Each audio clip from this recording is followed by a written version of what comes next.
மொத்தமாக 9 மாநிலங்களில் நடந்து வரும் 4ஆம் கட்ட மக்களவை தேர்தலில் 9 மணி நிலவரப்படி 10.35% வாக்குகள் பதிவாகி இருக்கின்றன.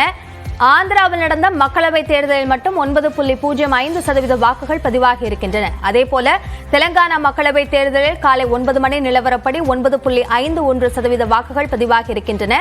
ஜம்மு காஷ்மீரின் ஒரு தொகுதியில் தேர்தல் நடக்கும் நிலையில் அங்கு 5.07% வாக்குகள் மட்டுமே பதிவாகி இருக்கின்றன. இவற்றையெல்லாம் முக்கியமான செய்தியாக நாம் பார்த்துக் கொண்டிருக்கிறோம்.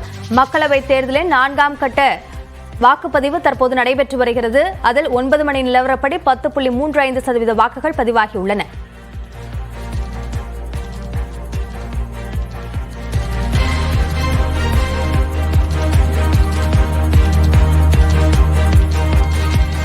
நான்காம் கட்ட வாக்குப்பதிவு பரபரப்பாக நடைபெற்று வரக்கூடிய நிலையில் களத்திலிருந்து நம்முடைய செய்தியாளர்கள் இணைந்திருக்கின்றனர். முதலில் ஆந்திராவில் இருக்கக்கூடிய நம்முடைய சிறப்பு செய்தியாளர் ரகுவரனிடம் பேசலாம். ரகுவரன், இப்போ ஆந்திராவில் கடந்த நேரலையில நம்ம பார்க்கும்போது அதிக அளவிலான மக்கள் கூடியிருந்ததை பார்க்க முடிந்தது.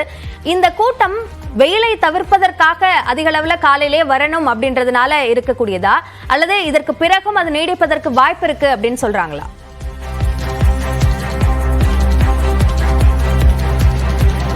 அபிநயா, நாம் தற்போது விஜயவாடா பகுதியில் இருக்கிறோம். காலை 6:30 மணியிலிருந்தே மக்கள் கூட்டம் அதிக அளவில் இருந்தது. நாம் இப்பையும் பார்க்கிறோம், அதிக அளவு வெயில் தற்போது தொடங்கி இருக்கிறது. அதிகப்படியான வெயில் இருக்கிறது. சாமியான பந்தெல்லாம் போடப்பட்டிருக்காங்க. நீங்கள் தற்போது பார்க்கலாம், மக்கள் எந்த அளவு இன்னமும் நீண்ட வரிசையில் நின்றுட்டு இருக்காங்க. எங்கே பார்த்தாலும் இதே நிலைமை தான். நம்ம வர வழியில் அனைத்து இடங்களிலும் பார்க்குறோம். அனைத்து இடங்களிலும் மக்கள் நீண்ட வரிசையில் நிற்கிறாங்க. இப்போ காலையில் 7 மணிக்கு தொடங்கிய வாக்குப்பதிவானது காலை 9 மணி வரை நிலவரப்படி பார்த்தீங்கன்னா கிட்டத்தட்ட இங்கே 9.05% வாக்குப்பதிவானது நடைபெற்றிருக்கிறது. ஆந்திராவில் நாடாளுமன்ற தேர்தலும் சட்டமன்ற தேர்தலும் இணைந்து நடைபெறுகிறது. அதனால் மக்கள் மிகுந்த ஆர்வத்தோடு இருக்கிறாங்க. ஏன்னா ரொம்ப வெயிலின் தாக்கமும் அதிகமாக இருக்கிறதுனால அனைத்து இடங்களிலும் இந்த சாமியான பந்தல் போடப்பட்டிருக்கிறது. தண்ணீர் குடிநீர் வைக்கப்பட்டிருக்கிறது. ORS கரைசல் வைக்கப்பட்டிருக்கிறது. மக்கள் ஆர்வத்துடன் வருவதற்கான ஏற்பாடுகள் செய்யப்பட்டிருந்தாலும் இன்று பார்த்தீங்கன்னா அதிக வெயில் இருக்கிறது. மக்கள் ஏராளமானோர் வரிசையில் நிற்பதை நம்மால் ஆர்வத்துடன் பார்க்க முடியுது.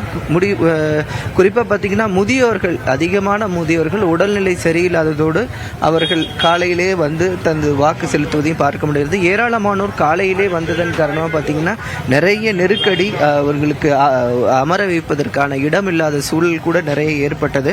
ஆனாலும் காவல்துறையினர் அதற்காக ஒவ்வொரு இடங்களும், ஏன்னா நம்ம இருக்கக்கூடிய பகுதி மிகவும் நகர்ப்புறமான பகுதி, ஆந்திராவினுடைய தலைநகராக இருக்கக்கூடிய பகுதியில் தான் நம்ம இருக்கிறோம்.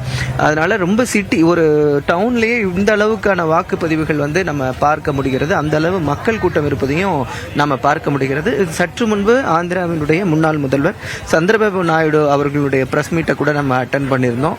அவர் சொல்றது கூட என்னன்னா, இந்த அளவு மக்கள் கூட்டத்தை நான் பார்த்ததே இல்லை என்னுடைய அரசியல் வாழ்வில் கூட அவர் மென்ஷன் பண்ணியிருந்தாரு. மக்கள் கூட்டம் தொடர்ச்சியாக இருக்கிறது. மதியத்திற்கு மேலும் அதிகமாக வாய்ப்பு இருப்பதாகவும் பார்க்கப்படுகிறது. நன்றி ரகுவரன், கள விவரங்களுக்கு. இதற்கு பிறகும் மக்களுடைய இந்த ஆர்வம் குறையாமல் இருக்கும் என்று நம்புவோம். தொடர்ந்து நம்முடைய சிறப்பு செய்தியாளர் சுபாஷிடம் பேசலாம். சுபாஷ், இப்ப தெலங்கானாவை பொறுத்த வரைக்கும் வெயில் அடிக்க தொடங்கி இருக்கும். இப்போ அங்க மக்கள் அதிகமான கூட்டத்தோட நின்று வாக்களிக்கக்கூடிய சூழல் தான் இன்னமும் இருக்கா? அங்க வாக்குப்பதிவு நிலவரத்தை பொறுத்த வரைக்கும் 9% மேலாக வந்திருக்கு இது வரைக்கும் அப்படின்னு சொல்லியிருக்காங்க. இது இன்னும் அதிகரிக்கும்னு எதிர்பார்க்கப்படுதா? இது ஒரு அப்ராக்சிமேட்டான டேட்டா தான் அபிநயா. ஏன்னா நமக்கே தெரியும், ஒரு வாரம் கழித்து தான் இந்த தேர்தலுடைய இறுதிக்கட்ட வாக்குப்பதிவு எவ்வளோன்றது சொல்கிறாங்க. 9 மணி நிலவரப்படி தெலுங்கானாவில் 9.51 என்ற ஒரு கணக்கை தற்போது இந்திய தேர்தல் ஆணையம் சொல்லியிருக்கிறது. இந்த வாக்கு சதவீதம் அதிகரித்து கொண்டே இருக்கும். ஏன்னா இப்போது ஓட் காஸ்ட் பண்ணுறதுக்கு நிறைய பேர் வரிசையாக நிற்கிறதையும் பார்த்துட்டு இருக்க முடியுது. தொடர்ச்சியாக நம்ம பார்க்க வேண்டிய ஒரு முக்கியமான விஷயம் என்னென்னா, யங்ஸ்டர்ஸ் மட்டும் இல்லாமல் வயது முதிர்ந்தோர் அதிக அளவில் ஆர்வமாக வாக்கு செலுத்துறத பார்க்க முடியுது. அது மட்டும் இல்லாமல் தேர்தல் ஆணையம் போதுமான அளவு எல்லா ஏற்பாடுகளும் செஞ்சுருக்கு.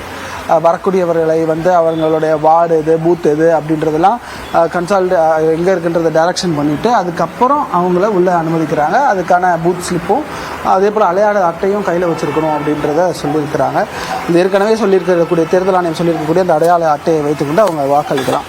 தெலுங்கானாவை பொறுத்தவரை 17 தொகுதிகளில் மும்முனை போட்டி நிலவுது. அதில் 17 ஒரே ஒரு தொகுதியில் மட்டும் 4 முனை போட்டி நிலவுவதை நம்ம பார்த்தோம்.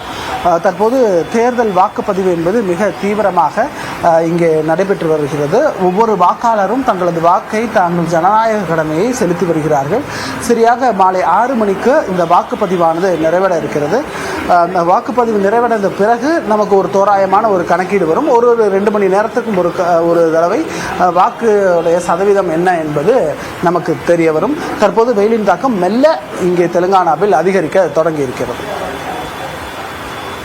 தெலங்கானாவில் மக்கள் ஆர்வமாக வாக்களிக்கக்கூடிய சூழல் தற்போதும் இருந்து வருகிறது. சார்ந்த கள விவரங்களுக்கு நன்றி சுபாஷ்.